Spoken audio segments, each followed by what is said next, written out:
다 같이 기도하시겠습니다.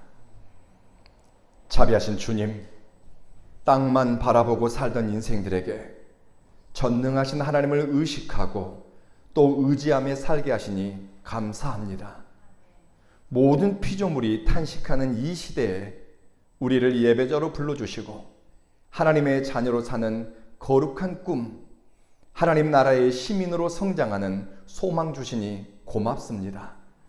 우리의 예배 가운데 성령님 임재하여 주시고 우리가 진심으로 진정으로 그리고 마음과 뜻을 모아 예배드리게 하소서. 사랑하는 주님, 일상을 살아가는 것이 때로 힘에 부치거나 크고 작은 일로 근심하는 가운데 하나님의 전능하신 손길을 기다리는 성도들이 있습니다. 너희는 마음에 근심하지 말라 주님 말씀하셨고 모든 염려를 주께 맡기라 당부하셨으니 우리 염려를 주께 맡기고 인생의 버거운 짐들을 주님께 내려놓는 지혜 배우게 하소서. 상한 마음으로 주님을 찾고 의지할 때 심령이 살아나게 하시며 육체가 회복되고 주님이 하실 일에 대한 기대와 소망으로 다시 노래하게 하소서. 사랑하는 주여, 우리 온 교회를 위해 기도합니다. 주님의 은혜에 목이 마르고 하나님의 말씀을 배우는 데 진심인 성도들이 예배자로 모이는 교회 되게 하소서. 말씀과 기도로 세워지는 건강한 교회의 모델로 우리를 사용하여 주시니 하나님의 영광을 드러내고 성령의 일하심이 나타나는 복된 교회 되게 하소서. 온 교회를 출입하는 성도들마다 심령이 겸손하며 주의 말씀을 통해 거룩한 뜻을 품게 하소서. 생각과 의식, 삶의 습관과 살아가는 방식이 선하고 따뜻하며 배려와 사랑이 있어 보는 이들마다 하나님께 영광 돌리게 하소서. 평화의 주님, 전쟁, 자연재해, 폭력과 갈등으로 파괴된 피조물들의 살려달라는 탄식 소리를 들으소서. 인간성이 황폐해져가고 욕심과 욕망의 성취가 시대의 정신이 된 이 시대를 불쌍히 여기소서. 우크라이나, 미얀마, 아프리카, 남미, 팔레스타인 전쟁과 폭력이 일상화된 곳에 사는 하나님의 자녀들을 살려주십시오. 주여, 우리는 오늘 나의 하나님, 나의 노래라는 순서를 통해 우리 인생에 역사한 하나님을 찬양하고 하나님이 일하신 흔적들을 성도들과 함께 나누는 시간을 가지려고 합니다. 간증자에게는 지혜의 말을 주시고 하나님을 높이는 예배자의 마음을 주소서. 합당한 표현과 정제된 언어로 하나님을 높이고 삶을 나누니 듣는 이들에게 은혜가 되고 하나님에 대한 소망을 품는 시간 되게 하소서. 나누는 자나 듣는 자가 사랑 안에서 함께하니 우리를 통해 주여 영광 받으소서. 성령님 우리 가운데 역사하시기를 예수님 이름으로 기도하며 이제 주께서 가르쳐 주신 기도를 드리오니 오늘 우리에게 주시는 하나님의 말씀은 고린도전서 10장 13절의 말씀입니다. 오늘은 인생의 어두운 밤에 붙잡는 말씀이라는 제목으로 말씀을 전하겠습니다. 앞뒤 좌우로 안녕하세요, 반갑습니다. 인사 나누시겠습니다. 하나님의 평화가 여러분과 함께 하기를 주의 이름으로 축복합니다. 고난이 길어지거나 환난의 끝이 보이지 않으면 인간의 마음은 일반적으로 두려움에게 먹히기 시작합니다. 마귀가 효과적으로 사용하는 두 가지의 무기가 있습니다. 두려움과 의심입니다. 인생의 어두운 밤, 폭풍을 통과할 때 마음속에 작은 두려움의 씨앗을 마귀는 심습니다. 우리가 살다 보면 인생에서 만날 수 있는 폭풍은 여러 가지가 있습니다. 건강의 폭풍, 물질의 폭풍, 결혼 생활의 폭풍, 사람과의 관계의 폭풍, 자녀 문제의 폭풍, 여러 가지가 있습니다. 마귀가 뿌리고 간 두려움의 씨앗이 처음에는 작은 것 같지만 성장이 빠르고 전염성이 무척 강합니다. 마태복음 13장에서 주님은 말씀하셨습니다. 하나님은 좋은 씨앗을 뿌렸는데 원수 마귀가 와서 가라지 씨앗을 뿌리고 갔다. 이것이 자라면서 좋은 씨앗의 생육을 막고 결실을 방해합니다. 두려움이라고 하는 씨앗이 싹이 자라기 시작하면 장래의 소망은 보이지 않습니다. 찬송과 감사가 사라지고 신세 타령이 이어집니다. 눈앞의 어려움에 대한 핑계거리를 찾거나 다른 사람에게 책임을 전가하기 위해서 비난과 원망의 대상을 찾습니다. 너 때문이라고, 당신 때문이라고. 하나님의 뜻과 도우심은 안중에 없습니다. 그저 사람의 일만 생각하게 되고 사람에게서 길을 찾으려고 합니다. 그리고 두 번째로 마귀는 하나님의 성도를 시험에 들거나 주님의 교회를 위협할 때 의심 혹은 불신을 도구로 사용합니다. 의심은 믿음의 기초를 무너뜨리고 그리스도인을 죄에 길들여지게 합니다. 바울은 로마서에서 믿음에 근거하지 않은 선택과 행동은 다 죄라고 경고했습니다. 의심하는 자는 야고보서의 말씀처럼 늘 흔들리고 요동하기 때문에 주님이 주시는 좋은 것으로 그는 결코 만족할 수가 없습니다. 불신의 말을 옮기고 의심을 키우는 사람 한두 사람만 있어도 성도가 시험에 들고 주님의 교회가 시험에 드는 경우가 허다합니다. 불신은 하나님이 하실 일에 대한 소망을 무너뜨립니다.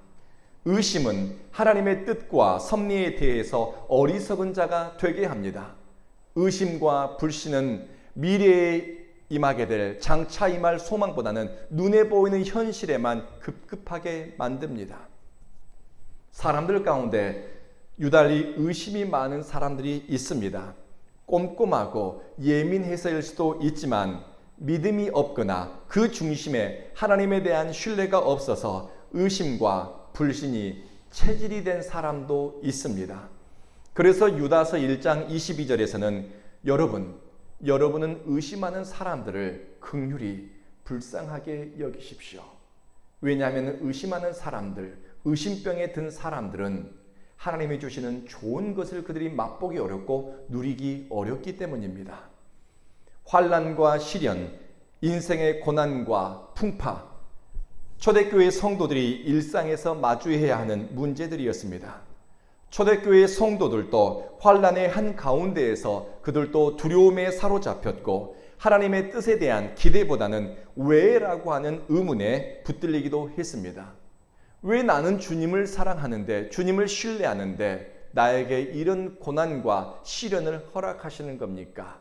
도망가고 싶고 피하고 싶고 외면하고 싶은 성도들도 있었지요. 그런데 다행인 것은 초대교회의 성도들에게는 고난과 시련을 통과하면서 믿음의 진보를 이루는 성도들이 내 곁에 있었습니다. 하나님의 도우심으로 환난의 골짜기를 통과하는 믿음의 사람들이 산 증인으로 곁에 머물렀습니다. 고난을 통해서 연단되어지는 성도의 이야기, 인생의 어두운 밤을 지나면서 빛 대신 주님을 만났다고 하는 고백, 환난과 풍파 앞에서도 소망을 품은 성도들의 삶의 자세와 태도를 보면서 나도 저렇게 살아야지, 나도 버텨야지, 믿음으로 주님을 신뢰해야지 라고 서로에게 선한 영향을 끼치기 시작했습니다. 여러분 곁에 누가 있는가? 여러분 곁에 어떤 신앙의 삶을 살아내는가? 누가 있느냐에 따라서 여러분의 영적 성장과 신앙의 모습이 크게 달라집니다.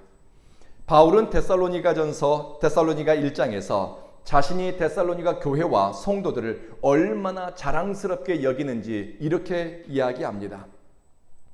형제자매 여러분을 두고 언제나 하나님께 감사드릴 것이 있습니다. 여러분의 믿음이 그동안 크게 자랐고 여러분 모두에게 각자 서로에게 베푸는 사랑이 더욱 풍성해져 가고 있기 때문입니다. 우리는 온갖 박해와 환난 가운데에서도 여러분이 간직한 그 인내와 믿음을 두고서 하나님의 여러 교회에서 여러분을 자랑하고 있습니다. 교회 공동체는 박해와 어려움, 환난과 핍박에도 불구하고 인내함으로 자신들이 누구인가를 드러냈습니다. 인내는 오래 참음은 내가 누구인가, 내가 누구에게 속했는가, 내가 무엇을 쫓고 기다리는가를 보여주는 성도의 덕입니다. 환난과 시련을 만났지만 데살로니가 교회 성도들은 오히려 믿음이 풍성해졌습니다. 핍박하는 자를 위해서 축복하고 이 어렵고 이 궁핍하고 쫓기는 상황 속에서 주님을 노래할 이유를 찾아내는 것입니다. 믿음에 따른 선한 열매와 영향을 교회와 이웃에게 흘려보내는데 그들은 결코 인색하지 않았습니다. 그리스도인에게는 무엇이 자랑이고 무엇이 간증일까요? 사람들은 성공한 것을 자랑으로 여깁니다. 성공한 사람들의 이야기가 간증거리라고 생각합니다. 틀렸습니다. 결코 그렇지 않습니다. 많은 기독교 방송이나 교회들은 성공한 연예인들을 초청해서 대중 앞에 세워서 성공 스토리, 성공한 이야기를 들으려고 합니다. 그것이 간증일까요? 바울은 그들의 성공 스토리를 이야기하는 것이 아니라 박해와 어려움 속에서도 여러분이 오래 참고 덕이 깊어지고 환난과 풍파를 만났으나 여러분이 더욱 사랑에 힘쓰는 것, 그것을 자랑스러워 한다라고 고백하고 있습니다. 어렵고 힘든 시간이 길어지면 사람은 일반적으로 이기적이 됩니다. 그런데 데살로니가 교회는 이기적이 아니라 서로를 향해 사랑이 갈수록 깊어졌습니다. 뿐만 아니라 인생의 환난 풍파 때문에 자포자기하고 되는 대로 사는 것이 아니라 뜻을 세워 선택하고 그리스도를 위해서 인내했습니다. 사랑이 성장하고 타락한 이방의 대중문화 속에서도 경건의 능력을 잃지 않았습니다. 그리스도인의 삶의 비밀을 드러내는 사람들, 이들 때문에 바울은 하나님께 감사했고 그리고 만나는 사람들마다 그들을 소개하고 자랑스럽게 나누었습니다. 바울과 성도들은 서로에게 선한 영향을 주고받았습니다. 사람마다 크기와 내용에 따른 차이는 있겠지만 인생의 어두운 밤이 있고 환난의 골짜기가 있습니다. 여러분이 만나는 사람들이 부족한 것이 없는 것 같고 다 채워진 것 같고 근심 걱정 없는 것 같고 저 사람처럼 살면 좋겠다 싶지만 사람은 누구나 이 속에 아픈 기도 제목들, 간절한 소원이 몇 가지씩은 있습니다. 기도거리가 있습니다. 참 이것이 신앙의 아이러니이기도 한데요. 아픔과 고난을 통해서 우리는 성장하고 내 속에서 남들에게 말하기 민망하고 참 아픈 어떤 그 기도 제목 때문에 하나님을 의지하고 매달리면서 하나님의 능력을 체험하는 경우가 많이 있습니다. 말하지 않고 드러내지 않아서 없을 것 같지만 우리 모두는 간절한 기도 제목 몇 가지씩은 우리 속에 품고 있습니다. 몸이 아프고 마음이 상하고 심령을 상하게 하는 이야기들이 있습니다. 대덕연구단지에 제 친구 목회자가 대덕연구단지에 가까운 곳에 교회를 개척해서 굉장히 큰 교회로 부흥을 했습니다. 남들 보기에는 제 친구 목사는 부러운 게 없어 보였고 참 성공한 목사처럼 보였습니다. 그 교회 구성원들도 몇백 명의 성도들이 어떤 분들이 모일 거라는 것 짐작할 수는 있습니다. 제 친구와 이야기를 주고받다 우리에게 기도 제목이 참 많다라는 이야기를 했습니다. 그 친구는 아버지에 대한 이야기를 들려주었습니다. 우리 아버지 평생 시골에서 골병들도록 일하시다 이제 이 골반뼈가 주저앉아서 거의 반순불수가 되어서 병원에 누워있다. 그래서 주목사 우리 아버지 요양병원에 이제 옮겨야 되는데 편안히 주님 나라 가실 수 있도록 기도하는 것이 내 기도 제목이다 라고 들려주는 겁니다.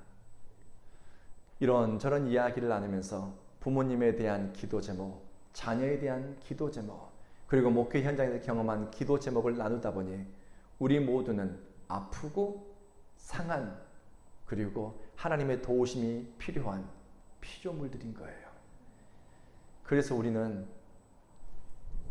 주님 의지할 수밖에 없고 주님이 이렇게 우리 마음을 낮추시니 너나 나나 평생 주님 바라보고 겸손히 살자 그런 이야기를 나누었습니다.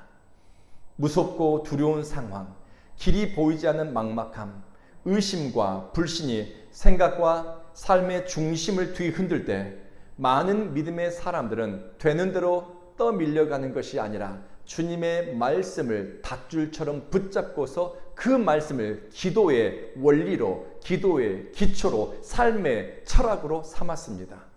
많은 믿음의 성도들에게 소망을 주었고 지금도 환난을 당하고 시험당하는 무수한 주님의 성도들에게 희망을 주는 말씀이 있습니다. 고린도전서 10장 13절의 말씀입니다.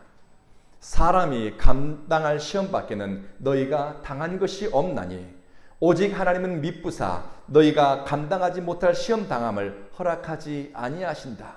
또한 너희가 시험 당할 즈음에 피할 길을 내사 능히 너희로 그 시험을 감당하게 하시느니라. 인생의 환난 풍파를 지날 때 주님에 대한 확신이 없고 주님이 이 시험을 넘어서도록 나를 축복하실 것이다, 소망이 없고 믿음이 없는 것이 문제이지, 주님의 말씀 붙잡고 주님께 나갈 의지가 있는 사람에게는 이미 하나님의 새 역사가 시작된 줄로 믿습니다. 어려움과 환난 가운데서 주저앉고 포기하고 될 대로 되라, 그것이 문제이지 환난과 풍파이 거침없이 내게 몰아오는 것 같지만은 그 속에서도 주님을 찾고 무릎 꿇을 선택을 하고 주님 앞에 엎드릴 선택을 하는 사람은 그에게는 살 길이 열린 줄로 믿습니다. 환난과 둘러싼 문제가 커 보이지만 하나님이 내시는 피할 길이 보이고 하나님이 충분히 감당할 힘을 주신다는 확신이 들어온다면 그는 이제 살았습니다. 사랑하는 성도 여러분, 여러분이 기억하고 붙잡고 또 어려움 당하는 사람들에게 전할, 증거할 말씀입니다. 사람이 감당할 시험 밖에는 너희가 당한 것이 없으니 오직 하나님은 미쁘사 여러분이 감당하지 못할 시험 당함을 허락하지 않습니다. 여러분이 시험 당할 쯤에 하나님은 또한 피할 길을 내사 여러분이 능히 감당하도록 도우시고 힘주시고 이끄십니다. 그러니 주님의 말씀 붙잡고 소망하고 주님 말씀 위에 굳게 서서 하나님의 뜻과 의지, 하나님의 섭리가 어디로 이끌어 가는지를 살피십시다. 주님께서 여러분과 함께 하십니다. 기도하시겠습니다.